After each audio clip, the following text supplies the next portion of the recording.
Hello friends, प्यारे बच्चों। Today's topic use of has और हैव, यानी हैज़ और हैव का यूज़ कहाँ करते हैं।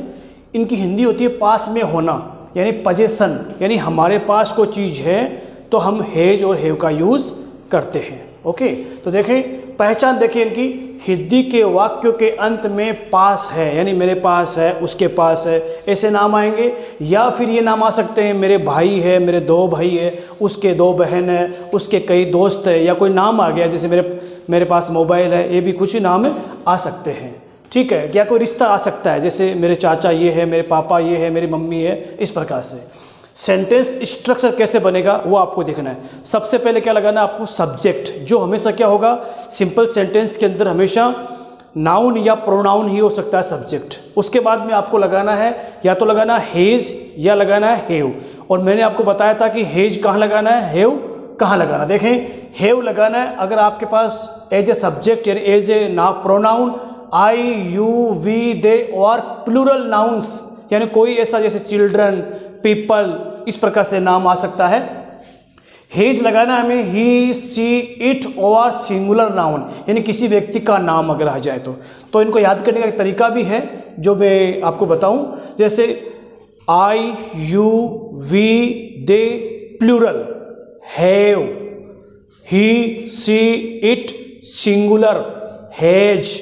याद रखें, आपने पहले सिंपल सेंटेंस पढ़ा था, ही, सी के साथ में इज लगाते हैं। यहाँ पर वही नाम ही, सी, इट है, अब इज के बजाय हम बोलेंगे हेज, तो नाम मिलता जुलता हो गया। कई बार यहाँ गलती हो जाती है हमारे की, कई बार हम ही के साथ में हैव लगा देते हैं। याद रखें, I, you, we, they plural, have, he, she, it singular, has. याद करने का तरीका। अब देखें, यहाँ पे पॉजिटिव सेंटेंस हमने बनाया है, नेगेटिव सेंटेंस नहीं बनाया। पॉजिटिव सेंटेंस अफर्मेटिव को ही बोलते हैं पॉजिटिव सेंटेंस। मेरे पास 2 मोबाइल है, आई हैव 2 मोबाइल्स, ऐसा लगाना है क्योंकि यहाँ पे 2 आया हुआ है। उसके 2 भाई है, अब उसके जो नाम आया है यहाँ पर ही भी आ सकता है और सी भी।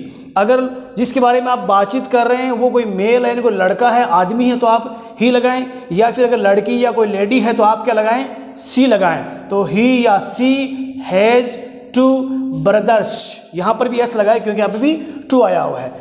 इस मोबाइल में बहुत सारे गाने हैं। अब देखिए, यहाँ पे ध्यान दें, जैसे मैंने क्या लिखा था, कोई भी कुछ भी आ सकता है। देखें, तो इस मोबाइल में बहुत सारे गाने, यहाँ पर भी कोई नहीं आया कि मोबाइल के पास ये है, लेकिन आपको लगाना है कि इस मोबाइल के अंदर है। तो आपने क्या कहा, दिस मोबाइल, इस मोबाइल, यानी ये है मोबाइल, इस मोबाइल में। देखो, हेज क्यों आया, क्योंकि मोबाइल एक ही है। ए लॉट्स ऑफ, याद रखें, एक नाम है ए लॉट्स ऑफ। जब कभी भी आपको इसे बोलना हो बहुत ज़्यादा, तो आप ए लॉट्स ऑफ लगा सकते हैं। उनका घर बहुत बड़ा है। देखिए, यहाँ पर भी इस प्रकार से नहीं आया कि उनके पास घर बहुत बड़ा है। ठीक है, तो यहाँ पर भी हम उनको क्या बोलेंगे इंग्लिश में, दे हैव क्यों लगाया, रूल देखिए, they have a big home. याद रखें, पहले बताया था मैंने, जब कभी इस प्रकार से ए आए तो एक कभी ने बोले से ए बोलें। They have a big home, मेरे आज बहुत काम है। यहाँ पर भी ध्यान दें, आपको कहीं लग नहीं रहा कि आप ऐसे बोल रहे हैं कि मेरे पास बहुत काम है, यानी उसके काम है। तो मेरे आज बहुत काम है, मेरे मतलब I have a lots of, यहाँ पर भी वही नाम है, ए लॉट्स ऑफ वर्क, काम, टुडे, आज है।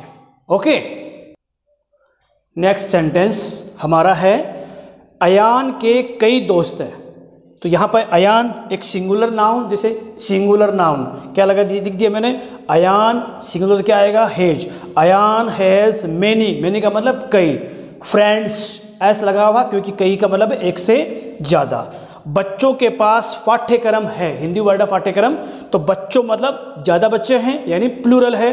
तो children have syllabus, children have syllabus, यानी उनके पास पाठ्यक्रम है। 8th नंबर है, तुम्हारे पापा बहुत अच्छे इंसान है। देखिए, यहाँ पे देखिए, हमने यहाँ पर भी नहीं कहा कि मेरे पास पापा है, लेकिन हम जब ये वर्ड हम बोलेंगे तो इन दोनों, ये 8th और 9th नंबर ऐसा है जहाँ पे आप दोनों तरीके से बोल सकते हैं। जैसे हमने कहा कि तुम्हारे पापा बहुत अच्छे इंसान हैं, you have a great father.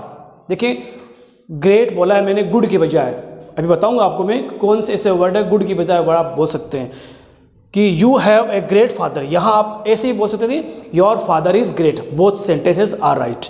हमारे स्कूल में बहुत अच्छे अध्यापक है। देखिए यहाँ पर भी अच्छे आया है और यहाँ पर भी अच्छे हैं, लेकिन दोनों की इंग्लिश हमने अलग अलग की है।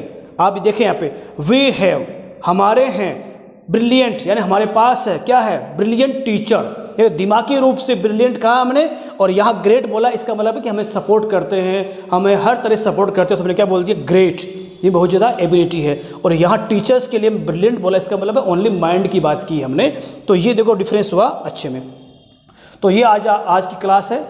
अभी मैं ये बता रहा था कि गुड, तो ऐसे कुछ वर्ड होते हैं, कॉमन वर्ड होते हैं, अक्सर हम बार बार वही बोलते हैं कि गुड, हर बार हम बोलेंगे गुड गुड, तो गुड के बजाय आप दो वर्ड आपको बताऊंगा मैं। जैसे एक तो मैंने यहाँ बता भी दिया ग्रेट और ब्रिलियंट, एक आप बोल सकते हैं प्लीजेंट, कॉमन वर्ड है प्लीजेंट, PLEASANT, प्लीजेंट यानी खुश मिजाज जिसे कह सकते हैं।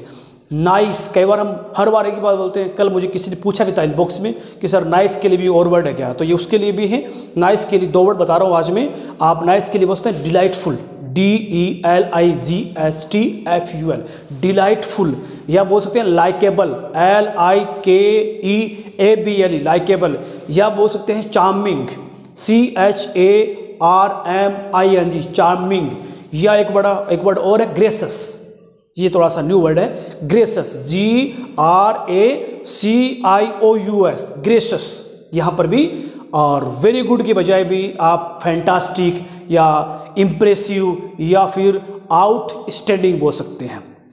अब एक छोटा सा वर्ड मेरा और रह गया आज का, कि जैसे कई बार हम किसी को बोलते हैं हेलो बेटा इधर का हो, बेटा क्या कर रहे हो, तो वो रियल में वो हमारे बेटे तो नहीं होते हैं, हम उन्हें बोलते हैं। तो ऐसे बच्चों को जब आप संबोधित कर रहे हैं, कुछ बोल रहे हैं, तो एक नया वर्ड बता रहा हूँ आज को मैं, किडो, KIDDO, हेलो किडो। स्कूल में जैसे पढ़ाते हैं बच्चों को बोलते हैं हाँ बेटा इधर आओ, तो आप बोल सकते हैं आप हेलो किडो। Okay, thank you.